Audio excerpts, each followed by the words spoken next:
আমরা যারা সুফি পীর ফকির গাউস কুতুব দরবেশ আছি, তারা নিজেদের দরবারে ধ্যান সাধনায় সবসময় মত্ত থাকতে পছন্দ করি। আমরা কখনো অন্যের শান্তি নষ্ট করতে পছন্দ করি না। আমরা কখনো অন্যের ঘরে ধ্বংস করতে পছন্দ করি না।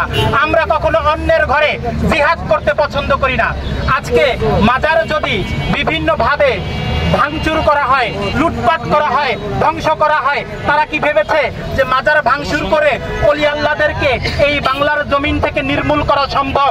তারা কি ভুলে গিয়েছে আজ থেকে 16 বছর আগে যখন শাহজালাল ইয়েমেনি রহমতুল্লাহি আলাইহির মাজারের মধ্যে বোমা হামলা হয়েছে, এই হামলার ঘটনার পরে তাদের অস্তিত্ব কোথায় গিয়ে দাঁড়িয়েছে? তারা কি এই ঘটনা ভুলে গিয়েছে? আজকে 16 থেকে 17টা মাজার শরীফে হামলা হয়েছে, ভাঙচুর হয়েছে, লুটপাট হয়েছে। এর তীব্র নিন্দা এবং প্রতিবাদ জানাচ্ছি।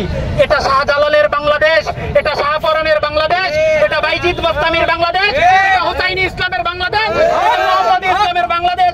এই হোসাইনের সৈনিকদের কখনো মাজার ভেঙে আপনারা থামাতে পারবেন না। যারা বলতেছে মাজারে ভুল ভ্রান্তি, বিভিন্ন ধরনের অনৈতিক কার্যক্রম হয়, আমি তাদেরকে স্মরণ করিয়ে দিতে চাই, যদি মাজারে অনৈতিককরণ করার কারণে, অনৈতিক দুর্ঘটনা করার কারণে মাজারকে হামলা করছেন, মাজারকে ভাঙচুর করছেন, আপনাদের মাদ্রাসার মধ্যেও অসংখ্য বলাৎকারের ঘটনা ঘটে, মাদ্রাসা দিয়ে, এতিমখানা দিয়ে আপনারা ব্যবসার কার্যক্রম খুলেছেন। আমরা তো কখনো আপনাদের মাদ্রাসায় হামলা করিনি, আমরা তো কখনো আপনাদের মসজিদে হামলা করিনি, আমরা তো কখনো আপনাদের যে মজলিসগুলো আছে আমরা আপনাদেরকে কখনোই হামলা করিনি।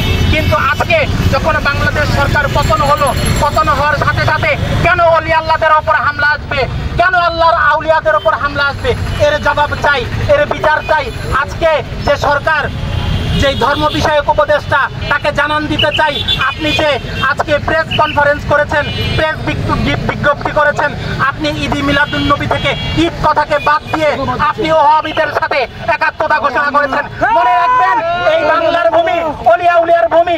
যদি বাংলাদেশে 17 কোটি মুসলমান হয়ে থাকে, 17 কোটি মানুষ হয়ে থাকে, এই 17 কোটি মানুষের মধ্যে 15 কোটি মানুষই কোনো না কোনো তরিকতের সাথে জড়িত আছে। 15 কোটি পীর ফকির পাগল দরবেশ প্রত্যেকটা দরবার থেকে রাস্তায় নামে, আপনাদের এই বাহিনী কখনো তাদেরকে ঠেক দিতে পারবে না। অতএব আপনারা সাবধান হয়ে যান, আপনারা ভালো হয়ে যান, আপনারা বাজারগুলোকে পুনর্নির্মাণের কাজে সহযোগিতা করেন।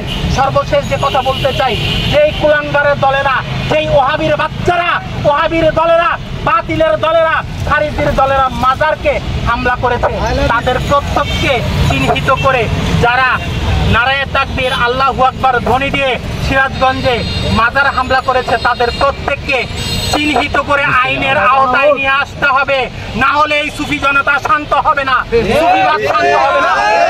আমাদের দরবার রক্ষার্থে, আমরা আমাদের অস্তিত্ব রক্ষার্থে আমরা সর্বোচ্চ পদক্ষেপ নিব ইনশাআল্লাহ। জয় হোক আহলে বায়তের, জয় হোক বিশ্ব মানবতার। আসসালামু আলাইকুম।